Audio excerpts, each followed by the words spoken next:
ಅಲ್ಲದೆ ಅವರು ಪ್ರೊಡ್ಯೂಸರು. ನಾನು Karnataka television association vice president ಆಗಿರೋದ್ರಿಂದ ಬಹುತೇಕ ಹಲವು ಸಂದರ್ಭ ಮೀಟ್ ಮಾಡ್ತಾಯಿದ್ವಿ.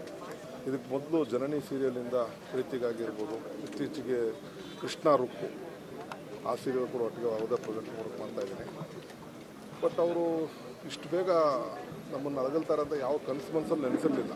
ಬೆಳಿಗ್ಗೆ ಮೆಸೇಜ್ ಬಂದ ತಕ್ಷಣ ಶಾಕ್ ಆಗೋಯ್ತು ನನಗೆ. ಇದನ್ನು ಫ್ರಾಂಕ್ ಮಾಡ್ತಾಯಿದ್ದಾರಾ ಅಥವಾ ಇನ್ನೇನಾದ್ರು ತಮಾಷೆಗೆ ಮಾಡ್ತಾಯಿದ್ದಾರಾ ಅಂತ. ಬಟ್ ಆಮೇಲೆ ಕನ್ಫರ್ಮ್ ಮಾಡ್ಕೊಂಡ್ಮೇಲೆ ಭಾಳ ದುಃಖ ಆಯಿತು.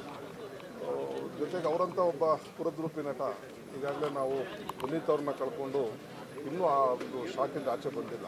ಅಂಥದ್ರಲ್ಲಿ ಅದೇ ವಾರಿಗೆ ಇವ್ರು ಕಳ್ಕೊಂಡಿದ್ದು ನಿಜಕ್ಕೂ ಬಹಳ ದುಃಖ ಅನ್ನಿಸ್ತಾ ಇದೆ.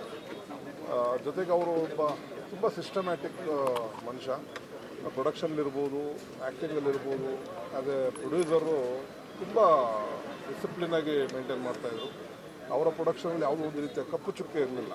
ಕಲಾವಿದರನ್ನ ಅಷ್ಟೇ ಗೌರವದಿಂದ ಕಾಣ್ತಾಯಿದ್ರು ಮತ್ತು ಟೈಮ್ಗೆ ಪೇಮೆಂಟ್ಸ್ ಎಲ್ಲ ಇದು ಮಾಡ್ತಾಯಿದ್ರು. ಬಟ್ ಅವರು ಕೂಡ ಒಂದು ಜಿಮ್ ಬಾಡಿ ಅವ್ರದ್ದು, ಅವರು ಅಥ್ಲೆಟ್ ಬಾಡಿ ಅವರು ವರ್ಕೌಟ್ ಮಾಡ್ತಾಯಿದ್ರು, ಸ್ವಿಮ್ಮಿಂಗ್ ಮಾಡ್ತಾಯಿದ್ರು. ಇತ್ತೀಚೆಗೆ ನಡೆದಂಥ IPL ಇದು ನಮ್ಮ ಟೂರ್ನಮೆಂಟ್ಗಳಲ್ಲಿ ಭಾಗಿಯಾಗಿದ್ದರು.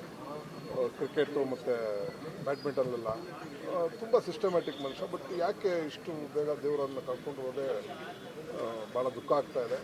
ಬಟ್ ದೇವ್ರನ್ನ ದಯಾಮಯ ಅಂತೀವಿ ಅಂತ ನೋಡಿದಾಗ ದೇವರಿಗೆ ದಯೆ ಇಲ್ವೇನೋ ಅನ್ನಿಸೋ ಒಂದು ಭಾವನೆ ಮೂಡ್ತಾ ಇದೆ.